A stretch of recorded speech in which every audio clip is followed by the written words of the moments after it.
ونصلي ونسلم على سيدنا ومولانا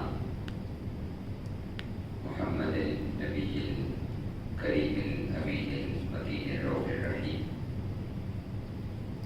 أما بعد، أعوذ بالله من الشيطان الرجيم. بسم الله الرحمن الرحيم. إن الذين يؤذون الله ورسوله لعنهم الله في الدنيا والآخرة وأعد لهم عذابا مهينا. صدق الله مولانا العظيم. إن الله وملائكته يصلون على النبي يا أيها الذين آمنوا صلوا عليه وسلموا تسليما.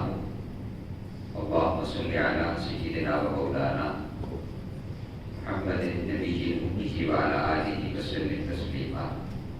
صلاة وسلام عليك يا سيدي يا رسول الله وعلى آلك وأصحابك يا سيدي يا حبيب الله. نويت سنة الاعتقاد. اللہ جل مجدہ کے فضل و کرم و کریم آقا صلی اللہ علیہ وآلہ وسلم کے عالم پاک کے تصدق سے بحمدہ تعالی آج ایک مرتبہ پھر ہم جمعہ مبارک کے اس عظیم اور مبارک دن اللہ رب العزت کے حضور اس کے گھر میں سجدہ ریز ہونے کے لیے جمع ہیں. محرم الحرام کا عظیم اور بابرکت مہینہ شروع ہو چکا ہے. اس ماہ مبارکہ کی بہت سی فضیلتیں احادیث کے اندر بیان ہوئی ہیں اور بہت سی اہمیت اور بڑے اہم واقعات کے ساتھ اس ماہ مبارکہ کو نسبت حاصل ہے. مختصر محرم الحرام کے حوالے سے بالخصوص محرم الحرام میں پھر یوم عاشورہ ہے، 10 محرم الحرام کا دن ہے، اس حوالے سے جو احادیث مبارکہ کے اندر کریم آقا صلی اللہ علیہ وسلم نے اس کی فضیلت بیان فرمائی ہے کہ اس دن جو بڑے اہم واقعات تاریخ کے اندر رونما ہوئے ہیں، یہاں تک کہ زمین و آسمان کا بنایا جانا، آدم علیہ السلام کا زمین پر بھیجا جانا اور ادریس علیہ السلام ان کا مچھلی کے پیٹ سے باہر آنا، یوسف علیہ السلام کا کنویں سے باہر آنا، بنی اسرائیل کا فرعون سے نجات پانا، یہ بڑے اہم واقعات وہ اسی 10 محرم الحرام کو ہی پیش آئے ہیں. آپ کریم علیہ السلام جب آپ مکہ سے ہجرت کر کے مدینہ تشریف لائے تو آپ نے دیکھا کہ مدینہ کے اندر یہود وہ 10 محرم الحرام کا روزہ رکھا کرتے تھے. تو آپ کریم علیہ السلام نے ان سے پوچھا کہ تم کس وجہ سے یہ روزہ رکھتے ہو؟ تو انہوں نے کہا کہ یہ وہ دن ہے کہ جس دن ہمیں فرعون سے اللہ رب العزت نے نجات عطا فرمائی، اس خوشی کے اندر ہم نے اس دن کا روزہ رکھتے ہیں. تو آپ کریم علیہ السلام نے ارشاد فرمایا کہ مجھے بحیثیت نبی موسیٰ علیہ السلام سے زیادہ قربت اور نسبت حاصل ہے، تو ہمارے لیے ضروری ہے کہ ہم بھی اس دن کا روزہ رکھیں. تو 10 محرم الحرام کا روزہ رکھنا یہ آپ کریم علیہ السلام کی اپنی سنت مبارکہ بھی ہے اور آپ نے اس کی تلقین بھی ارشاد فرمائی اور اس کی بڑی فضیلتیں بیان فرمائی.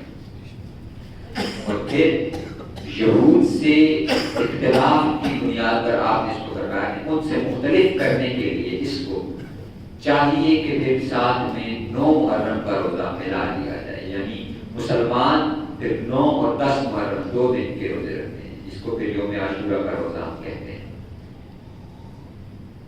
یہ اس کی تاریخی ایک فضیلت اور اہمیت ہے.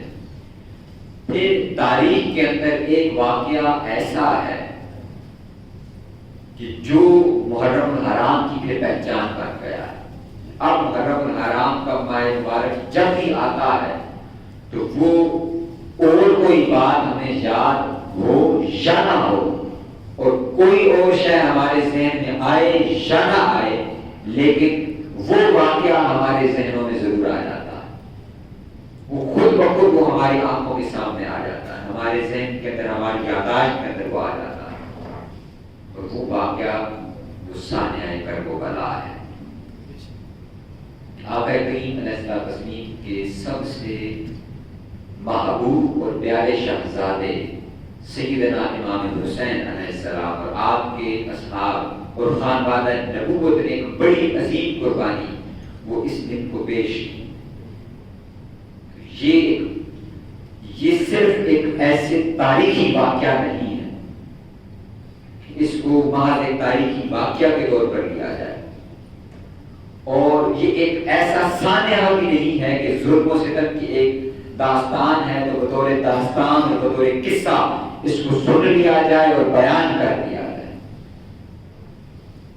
یہ بڑی اہمیت کا حامل پوری جامعیت کے ساتھ اسلام کے اندر ایک ایسا باب ہے کہ جس کے ہر پہلو کو دیکھنے اور سمجھنے کی ضرورت ہے، اس کے تاریخی پس منظر کو دیکھنے کی ضرورت ہے، پھر اس پورے واقعہ کو من و ان سمجھنے کی ضرورت ہے کہ اس میں واقعات جو رونما ہوئے وہ کب اور کیسے ہوئے، اور پھر امام علی مقام کا اور خانوادہ نبوت کا کردار اس میں دیکھنے کی ضرورت ہے کہ آپ نے جو ایک عظیم الشان مثال ہمارے سامنے قائم کی کہ اس دور کے اندر جب یہ سارے حالات و واقعات پیش آ رہے تھے تو آج بیٹھ کر اگر عزل شریعت ان کو دیکھیں تو اس سے زیادہ بہترین موقف آپ کو نہیں ملے گا جس کو امام علی مقام نے بنایا ہے، اور جو کردار آپ نے ہمارے سامنے پیش کیا ہے اس سے زیادہ بہترین کردار اور موقف وہ سامنے نہیں آ سکتا۔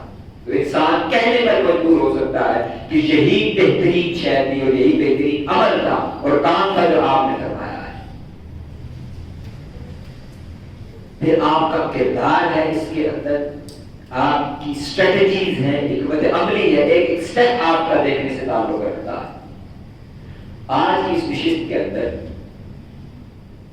ہم واقعہ کربلا کا تاریخی پس منظر دیکھیں گے، اور اس میں چند چیزیں جو بڑی اہم ہیں سمجھنے کی ضرورت ہے کہ یہ واقعہ کوئی ایسا نہیں ہے کہ جو اچانک رونما ہو گیا، اس کا ایک بیک گراؤنڈ ہے، اس کا ایک پس منظر ہے، اس کو دیکھنے کی اور سمجھنے کی ضرورت ہے۔ اور پھر بالخصوص وہ لوگ جو یزید پلید اور لعین کا دفاع کرتے ہیں ان کے لیے یہ پس منظر سمجھنا بڑا ضروری ہے کہ احادیث مبارکہ کے اندر خود امام پاک صلی اللہ علیہ وسلم نے واضح طور پر بہت ساری چیزیں بیان اور ارشاد فرما دی، جس کے بعد کسی قسم کی کوئی ایمبیگوٹی باقی نہیں رہتی، کوئی کنفیوژن باقی نہیں رہتی۔ سورہ احزاب کی آیت نمبر 57 میں نے آپ کے سامنے تلاوت کیا، اور یہ آیت مبارکہ متصل ہے اس آیت مبارکہ سے جو ہم شب و روز پڑھتے ہیں۔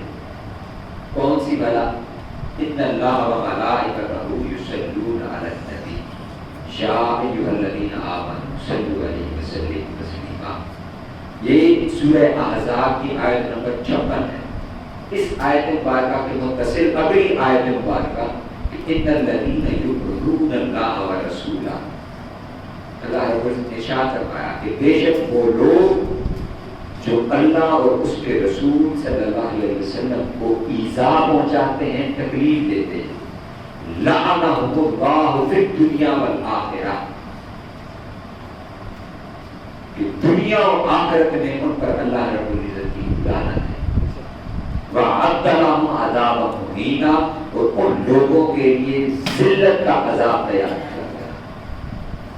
اب اس آیت مبارکہ کی تفصیل اور تفسیر کے اندر میں نہیں جا رہا، مختصر اتنا عرض کرنا چاہوں گا کہ اللہ رب العزت نے واضح طور پر یہ چیز قرآن مجید کے اندر بیان فرما دی کہ وہ شخص جو اللہ اور اس کے رسول کو ایذا پہنچاتا ہے، احادیث مبارکہ کے اندر بڑی وضاحت کے ساتھ آقا کریم علیہ السلام نے ارشاد فرمایا۔ ایک مرتبہ دونوں شہزادے گھر کے اندر رو رہے تھے اور آقا کریم علیہ السلام کا باہر سے گزر ہوا، آپ نے آواز سنی اور آپ دوڑ کر کے سیدہ فاطمہ الزہرا سلام اللہ علیہا کے گھر میں تشریف لے کر چلے گئے۔ آپ نے سبب پوچھا کہ دونوں بچے کیوں رو رہے ہیں.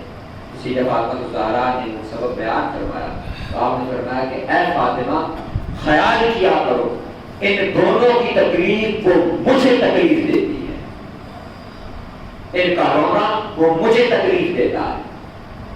اور کوئی شخص اگر انہیں تکلیف پہنچائے تو اس نے انہیں تکلیف نہیں پہنچائی، اس نے مجھے تکلیف پہنچائی. اور پھر آقا کریم علیہ السلام کی کا بڑے واضح اور روشن بیان کیا آپ نے ارشاد فرمایا حسین منی وانا من الحسین من احب حسین احبنی. حسین مجھ سے ہے اور میں حسین سے ہوں. جس نے حسین سے محبت کی گویا اس نے مجھ سے محبت کی. جس نے اس سے بغض رکھا اس نے مجھ سے بغض رکھا، اور اس نے مجھ سے بغض رکھا اس نے اللہ سے. اس آیت مبارکہ کے ذریعے ایک چیز بڑی واضح اور کلیئر ہو جاتی ہے کہ ہر وہ شخص جو واقعہ کربلا کے اندر بالواسطہ اور بلا واسطہ شریک ہے، اس نے اللہ اور اس کے رسول کو ایذا پہنچائی ہے، وہ اللہ اور اس کے رسول کی لعنت کا مستحق ہے، اور اللہ نے اس کے لیے ذلت آمیز عذاب تیار کر رکھا ہے. ہر شخص، ہر وہ شخص. اور ابھی حدیث مبارکہ کے اندر میں آپ کے سامنے عرض کرتا ہوں کہ وہ کون لوگ تھے جن کی آقا کریم علیہ السلام نے خود اپنی احادیث کے اندر نشاندہی فرمائی ہے.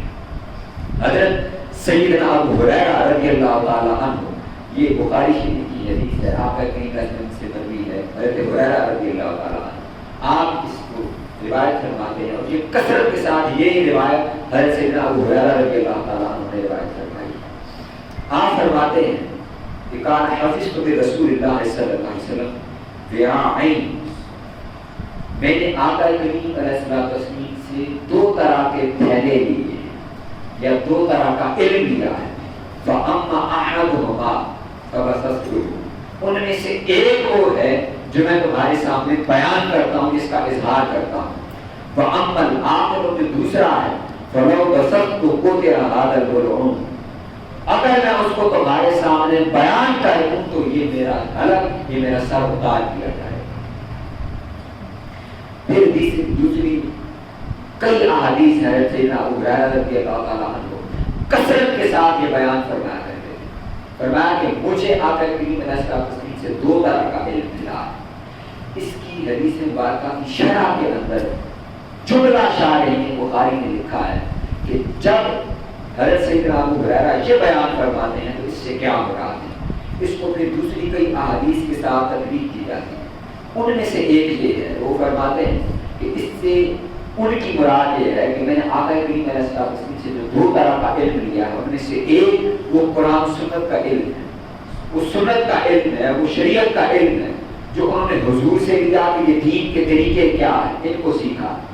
اور دوسرا وہ قرب قیامت کی علامات ہیں، وہ امت کے اندر فتنہ و فساد کی علامات ہیں، ان کا بیان ہے.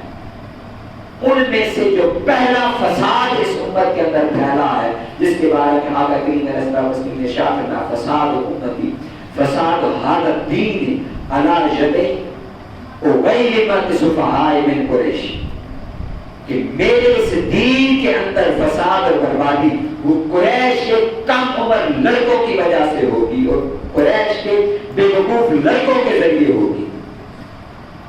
اور سیدنا ابو ہریرہ رضی اللہ تعالیٰ عنہ آپ کا معمول تھا کہ آپ مدینہ کے بازار کے اندر چلتے تو ہمیشہ یہ کہا کرتے تھے کہ لوگوں 60 ہجری کے آنے سے پناہ مانگو، 60 ہجری کے آنے سے پناہ مانگو.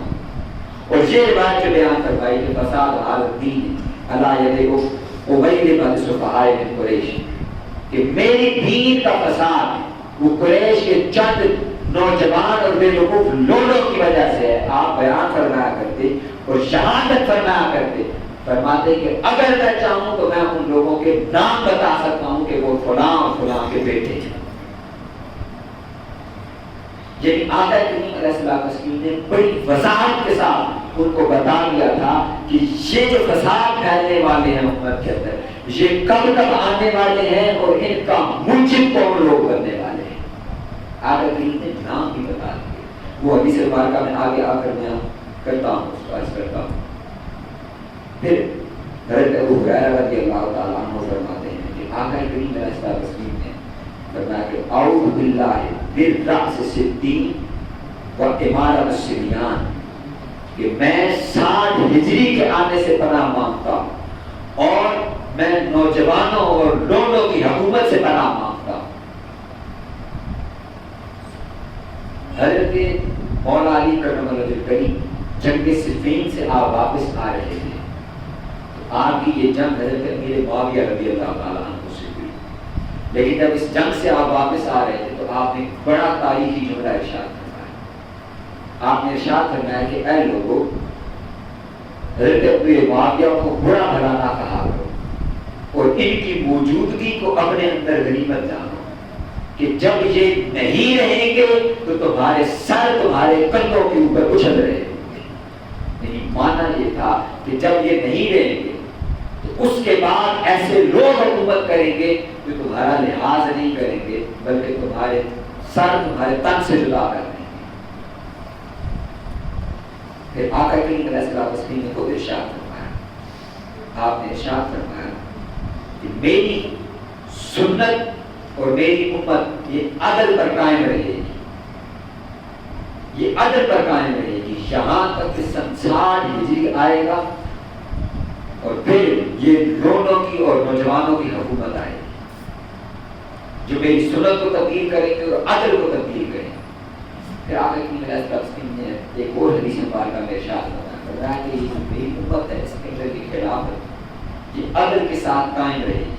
ایک حدیث مبارکہ میں ارشاد فرمایا کہ میری سنت قائم رہے گی عدل کے ساتھ یہاں تک کہ 60 ہجری آئے اور ایک شخص قریش میں سے وہ میری سنت کو تبدیل کرے گا اور میری امت کے اندر بدعات کو داخل کرے گا اور بدعات کا آغاز ہوگا۔ پھر ایک حدیث مبارکہ کے اندر آقا کریم علیہ الصلوۃ والسلام نے اس شخص کا نام لے کر وضاحت فرما دی کہ وہ پہلا شخص کون ہوگا۔ حضرت ابو درداء رضی اللہ تعالیٰ عنہ سے روایت ہے، آقا کریم علیہ الصلوۃ والسلام نے ارشاد فرمایا اول من یبدل سنتی رجل من بنی امیہ یقال له یزید، فرمایا کہ وہ پہلا شخص جو میری سنت کو تبدیل کرے گا وہ بنو امیہ میں سے ہوگا اور اس کا نام یزید ہوگا۔ اب اس کے بعد کسی قسم کی کوئی کنفیوژن باقی نہیں رہ جائے۔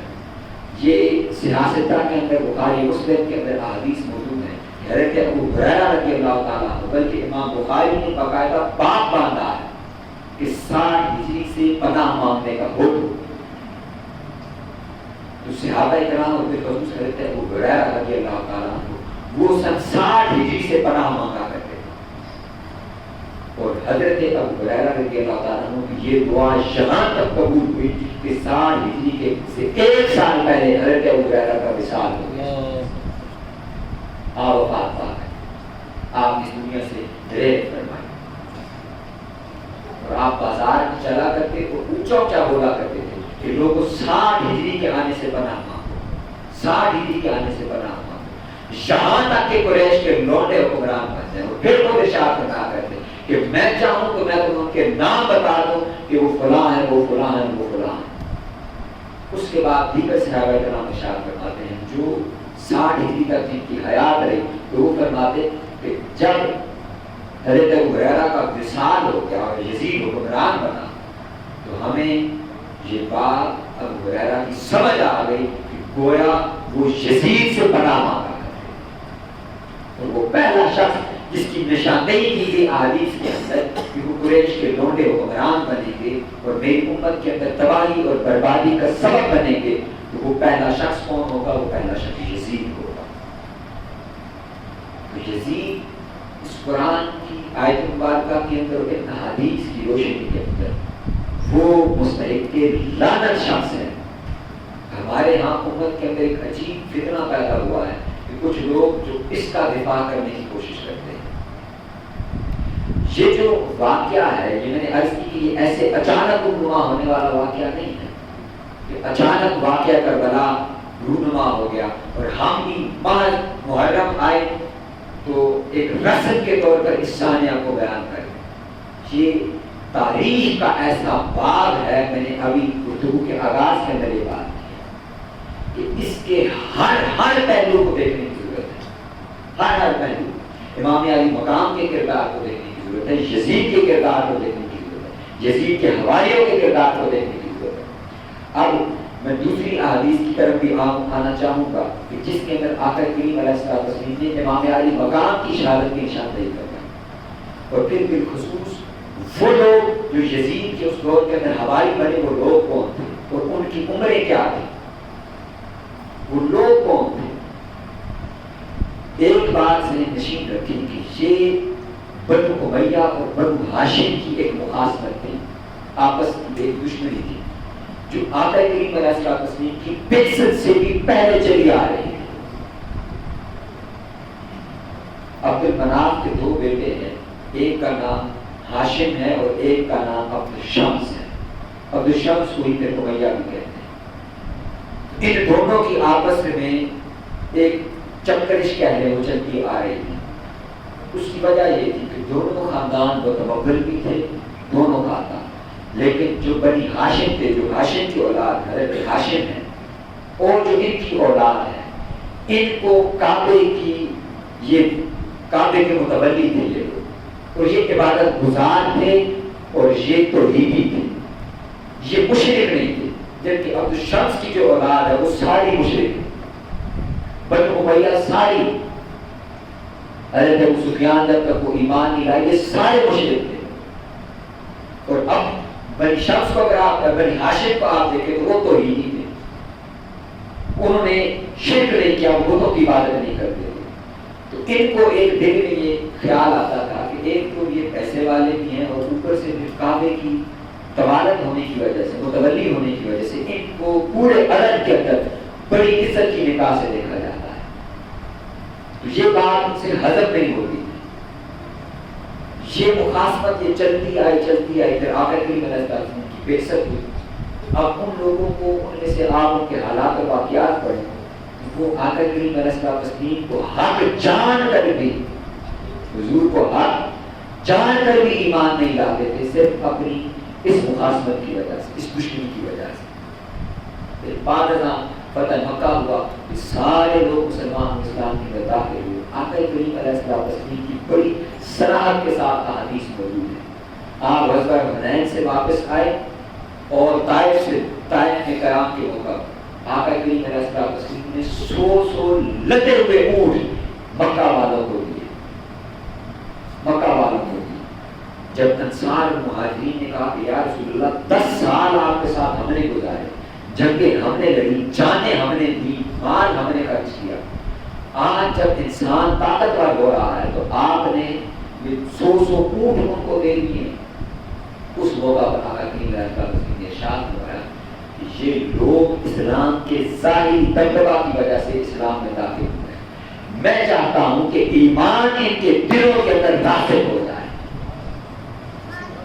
ایک بڑا تاریخی جملہ آپ نے ارشاد فرمایا، آپ نے ان کو جمع کیا اور آپ نے ارشاد فرمایا کہ میں نے سنا ہے کہ تم لوگ کہہ رہے ہو کہ میں نے ان کو بڑی ڈھیر بکریاں دے دی ہیں، 100 بکریاں دی ہیں، 100 اونٹ ان کو دے دیے، تو تمہاری طبیعتوں پر یہ بات گراں گزری ہے۔ تو آقا کریم نے ارشاد فرمایا، اے لوگوں کیا تم اس بات سے خوش نہیں ہو کہ آج رات کو جب وہ گھر لوٹیں گے تو ان کے ساتھ وہ اونٹ ہوں گے، وہ بکریاں ہوں گی، اور تم جب اپنے گھروں کو لوٹو گے تو تمہارے ساتھ اللہ کا حبیب ہوگا۔ صرف اتنا جملہ ان کا سننا تھا، انہوں نے کہا یا رسول اللہ ہم اس تقسیم پر راضی ہیں، ہم اس تقسیم پر راضی ہیں کہ ہمارے ساتھ اللہ کا رسول مدینے جا رہا ہے، آپ مکہ میں قیام نہیں فرمانے والے۔ ان کو خیال تھا کہ حضور کا شہر ہے، حضور کا خاندان ہے، حضور نے ان کو نوازا ہے تو شاید حضور قیام بھی نہیں فرمائیں گے۔ فرمایا نہیں، ان کو میں نے یہ عطا اس لیے کیا ہے کہ ایمان ان کے دلوں میں راستے کھول جائے اور تمہارے ساتھ میں خود موجود ہوں۔ اور آقا کریم نے قیامت تک کے لیے اپنی رائے اور سکونت مدینہ کے اندر اختیار کی۔ یہ چلتے چلتے حضرت معاویہ رضی اللہ تعالیٰ عنہ کا دور آیا، 41 ہجری کے اندر آپ مسئلہ خلافت پر بیٹھے۔ اس کے بعد امت کے اندر اختلاف کو ختم ہوا جب حضرت امام حسن نے آپ کے ساتھ صلح کی، ایک معاہدہ ہوا، وہ معاہدہ امن کے بعد حضرت امام حسن خلافت پر تھے، خلافت حقہ وہ 30 سال جو بنتے ہیں، اس کے آخر اسلام نے نشاندہی کروائی ہے، وہ حضرت امام حسن کے 7 ماہ یا 6 ماہ اس کے اندر شامل ہیں۔ حضرت امام حسن علیہ السلام کی خلافت تک یہ قائم رہا، پھر آپ نے امت کے اختلاف کی وجہ سے اس کی نشاندہی آقا نے فرما دی تھی۔ حضور نے فرمائی حضرت امام حسن تشریف لائے تو آقا کریم نے ان کو اٹھایا اور منبر پر اپنے ساتھ بٹھا دیا اور پھر ارشاد فرمایا کہ میرا یہ شہزادہ یہ سردار ہے، اور پھر ارشاد فرمایا کہ یہ امت میں مسلمانوں کے 2 گروہوں کے درمیان یہ امن قائم کرے گا اور صلح قائم کرے گا۔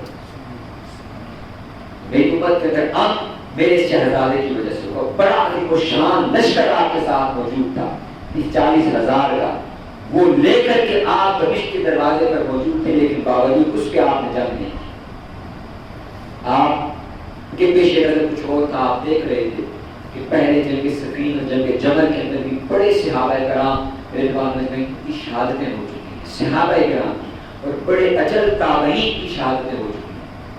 تو آپ نے اس فتنہ سے بچنے کے لیے ایک صلح کی، ایک معاہدہ کیا حضرت امیر معاویہ کے ساتھ، اس کے اندر کچھ شرائط لکھی۔ پھر حضرت امیر معاویہ رضی اللہ تعالیٰ عنہ کا دور 20 سال کا اسلام کے اندر بڑا تاریخی دور رہا، اسلام کو بڑی وسعت ملی، بڑی امن کا دور رہا۔ ایک اجتہادی غلطی آپ سے اپنے آخری دور کے اندر ہوئی، اور وہ تھی یزید کی اپنی زندگی کے اندر بیعت لینا۔ یزید کردار کا اچھا شخص نہیں تھا، یہ شرابی تھا، زانی تھا، اور دین کے اوپر یہ کوئی عمل پیرا شخص نہیں تھا، اس کے اندر خرابیاں موجود تھیں۔ اسی وجہ سے صحابہ کرام بڑی صراحت کے ساتھ آپ حدیث کی شروعات کو لیں تو ان کے اندر واضح طور پر موجود ہے کہ صحابہ کرام نے ارشاد فرمایا، وہ فرمایا کرتے ہیں ہم جب سے اس شخص کو دیکھا ہے تو وہ وہی حدیث مبارکہ یاد کرتے اس کے اوپر لعنت کرتے۔ اب یہاں پر آپ دیکھیں کہ آقا کریم علیہ السلام جو غیر دان نبی ہیں، اور حدیث کے اندر حضرت ہریرہ فرمایا کرتے کہ مجھے صادق و مصدوق آقا نے یہ بیان فرمایا ہے، یعنی آپ کی زبان حق ترجمان سے جب بھی نکلتا ہے وہ سچ نکلتا ہے، حق نکلتا ہے۔ اب آپ دیکھیے گا کہ یہ جو انہوں نے فرمایا قریش کے چند نوجوان روڈوں اور جھوپڑوں کے ذریعے میری امت کے اندر فساد ہوگا۔ یزید جب تخت نشین ہوا تو یزید نے جتنے گورنر تھے وہ تبدیل کیے، اور آپ تاریخ کے اندر اگر ان سارے گورنروں کو اٹھا کر کے دیکھیں جن کو یزید نے نامزد کیا، ان کی عمریں وہ 25 سے 35 سال کے درمیان ہے، 25 سے 35 سال کے درمیان۔ مروان کو اس نے مدینہ کے اندر بھیجا تو اس کی عمر بھی اتنی ہی ہے کہ مروان حضرت ابو ہریرہ کے پاس بیٹھا ہوا تھا اس دور میں۔ حضرت ابو ہریرہ نے جب یہی حدیث پاک پڑھی کہ میری امت کے اندر قریش فساد ہے وہ قریش کے چند لوٹوں کے ہاتھوں ہوگا، تو مروان کہنے لگا کہ لوٹوں کے ہاتھوں ہوگا؟ آپ نے کہا ہاں، میں اگر چاہوں تو میں ان کے نام بتا سکتا ہوں کہ وہ فلاں اور وہ فلاں ہے۔ تو صحابہ کرام فرماتے ہیں کہ جب ہم دمشق، حضرت مجاہدہ فرماتے ہیں کہ جب ہم دمشق کا سفر کیا اور ہم نے جب ان لوگوں کو تخت نشین دیکھا تو ہمیں حضرت ابو ہریرہ کی بات یاد آ گئی۔ مروان کی عمر اتنی، پھر مروان نے ایک جو واقعہ کربلا کا جو ایک بہت بڑا کردار ہے، اور یزید کو جو لوگ کہتے ہیں کہ وہ یزید اس واقعہ سے بری ہے، اس نے حکم نہیں کیا تھا، اس نے حکم کس طرح نہیں کیا تھا کہ حضرت نعمان بن بشیر جو بڑے اجل صحابی ہیں، وہ مدینہ اور مولا علی رضی اللہ کریم کے ساتھیوں میں سے تھے، کوفہ کے گورنر وہ تھے۔ جب یزید نے ان کو کہا کہ میری بیعت لے اور ان لوگوں کے ساتھ سختی کرو، اس نے کہا میں یہ کام نہیں کروں گا۔ اب اس بات کو ذرا سمجھیے گا کہ میں نے کہا کہ اس کا بڑا تاریخی پس منظر ہے۔ عبید اللہ بن زیاد جو اس وقت بصرے کا گورنر تھا، کہاں کا گورنر تھا؟ بصرے کا گورنر تھا۔ عبید اللہ بن زیاد کی بھی کل ملا کے عمر جب یہ 67 ہجری کے اندر مرا ہے، قتل ہوا ہے، تو اس کی عمر 37 سال ہے۔ 37 سال اس کی ٹوٹل عمر ہے عبید اللہ بن زیاد کی، اور یہ اس وقت بصرے کا گورنر تھا۔ اس کو یزید نے بھیجا ہے کوفے کے گورنر کے طور پر، اس کی عمر بھی اتنی ہے۔ پھر آپ عمر بن سعد کو دیکھیں تو اس کی عمر بھی اتنی ہی ہے، وہ بھی 37 سال کے اندر وہ بھی مارا گیا۔ اسی طرح دیگر لوگوں کو آپ دیکھیں تو ان کی عمریں اتنی ہی ملے گی۔ میں نے کہا نا کہ 25 سے 35 اور 37 سال کے درمیان کی عمریں. یہ سارے چھوٹے نوجوان. عبید اللہ بن زیاد کا پس منظر بھی جاننا بڑا ضروری ہے. عبید اللہ بن زیاد یہ ابن زیاد بن ابو سفیان ہے. زیاد وہ شخص تھا جو مولا علی کا منتقلی جب خلافت پر مسند نشین ہوئے تو یہ اس وقت بصرہ کا گورنر تھا. حضرت امیر معاویہ رضی اللہ تعالیٰ عنہ آپ اس کے پاس گئے اور اس کو کہا کہ تم میرا ساتھ دو اور میرے ساتھ شریک اور شامل ہو جاؤ. اور اس کو ایک لالچ دیا, فرمایا کہ میں اگر تجھے تیرا نسب دوں تو کیا تو میری حمایت کرے گا. اس وقت تک یہ مولا علی کریم کا حامی اور ساتھی تھا زیاد. اس کے والد کا نہیں پتا تھا. لوگ کہا کرتے تھے کہ یہ بلد الزنا ہے. آپ نے کہا کہ میں اگر تجھے ایک نسب دے دوں تو کیا تو میری حمایت کرے گا. اس نے کہا کہ آپ بتائیں کہ کیا ہے. تو آپ نے ایک مجمع کے اندر کچھ لوگوں کے سامنے کہا کہ تم میں سے کون ہے جو گواہی دے گا کہ یہ ابو سفیان کا بیٹا ہے. تو پھر ایک شخص کھڑا ہوا, اس نے پورا واقعہ بیان کیا کہ کیسے حضرت ابو سفیان شام کے سفر پر روانہ تھے اور وہاں پر ایک لونڈی کے ساتھ انہوں نے رات بسر کی اور اس میں سے پھر یہ ابن زیاد پیدا ہوا. تو میں گواہی دیتا ہوں کہ یہ ابو سفیان کا بیٹا ہے. تو گویا عبید اللہ بن زیاد جو براہ راست ملوث ہے امام علی مقام کی قتل و شہادت کے اندر, وہ یزید کا چچا زاد بھائی تھا. تو یزید کو بری الذمہ سمجھنا اور اس کے حواریوں کو بری الذمہ سمجھنا, یہ سوائے بدبختی کے اور سوائے نادانی کے اور کچھ بھی نہیں. یہ میں نے مختصراً آج کوشش کی ہے کہ آج کی اس نشست کے اندر ہم واقعہ کربلا کا پس منظر سمجھنے کی کوشش کریں. یہ واقعہ جس کی آقا کریم علیہ الصلوۃ والتسلیم نے نشاندہی فرمائی احادیث کے اندر, اور پھر آقا کریم علیہ الصلوۃ والتسلیم ایک بارش کا فرشتہ آقا کے پاس آیا. یہ آخری حدیث ہے, اسی پر آج کی میں گفتگو کو ختم کروں. آقا کریم علیہ الصلوۃ والتسلیم حضرت ام سلمہ رضی اللہ تعالیٰ عنہ کے گھر میں تشریف فرما تھے اور آپ نے حضرت ام سلمہ سے فرمایا کہ کسی بھی شخص کو اندر نہ آنے دینا. اس دوران میں بارش کا فرشتہ آقا کریم علیہ الصلوۃ والتسلیم کے پاس آیا اور وہ فرماتے ہیں کہ وہ فرشتہ پہلی دفعہ حضور کی بارگاہ میں حاضر ہوا. اس دوران میں امام علی مقام چھوٹے بچے تھے تو آپ دروازے سے داخل ہو کر اندر چلے گئے. اندر چلے گئے, آقا کریم پہ آرام فرمائے. حدیث کے الفاظ بڑے ہی پیارے الفاظ. حضرت ام سلمہ فرماتی ہیں کہ جب آپ اندر داخل ہوئے تو آقا کریم علیہ الصلوۃ والتسلیم کی پشت مبارک پر سوار ہو کر آپ اشل گول کرنے لگے. حضور کے شانہ مبارک کے اوپر پشت مبارک پر آپ کھیلنے لگے. تصور کریں کہ امام حسین چھوٹے سے بچے ہیں اور آقا کریم کی پشت پر سوار ہیں اور کھیل رہے ہیں. اس وقت اس فرشتے نے کہا کہ یا رسول اللہ, یہ آپ کا شہزادہ کیا یہ آپ کو بہت پیارا ہے؟ تو آپ نے فرمایا کہ ہاں, یہ میرا بیٹا مجھے بہت عزیز ہے, میں اس سے بڑی محبت کرتا ہوں. اس نے فرمایا کہ میں آپ کو بتانا چاہتا ہوں کہ آپ کی بات, آپ کی امت اس شہزادے کو شہید کر دے گی, قتل کر دے گی. اور پھر اس نے کہا کیا میں آپ کو اس زمین کی مٹی نہ لا کر کے دکھاؤں؟ تو پھر آقا کی حضرت سلمہ فرماتی ہیں کہ حضور نے جب مجھ سے یہ بیان کروایا تو حضور نے مجھے وہ سرخ مٹی دکھائی اور پھر ارشاد فرمایا کہ اے ام سلمہ, جس دن یہ سرخ مٹی نہ رہے, خون میں تبدیل ہو جائے تو جان لینا میرا حسین اس نے شہید کر دیا. حضرت سلمہ فرماتی ہیں کہ 60 ہجری 10 محرم الحرام کا دن تھا. تو میں دوپہر کے وقت میں سو گئی اور میں نے آقا کریم کی زیارت کی. اس کے بعد جب میں اٹھی اور میں دوڑ کر کے لگتی ہوں, وہ ایک شیشے کے اندر میں نے بند وہ مٹی دیکھی, وہ مٹی نہیں تھی, وہ خون بن چکا تھا. تو میں نے جان لیا کہ آج کے دن حضور کے شہزادے حسین کو شہید کر دیا گیا ہے. انشاءاللہ واقعہ کربلا کی تفصیلات اگلی نشست کے درمیان فرمائیں کہ اللہ رب العزت سے دعا ہے کہ ہم اس کو صحیح طور پر سمجھنے, اس پر عمل پیرا ہونے کی پوری عطا فرمائے. وما علینا الا البلاغ.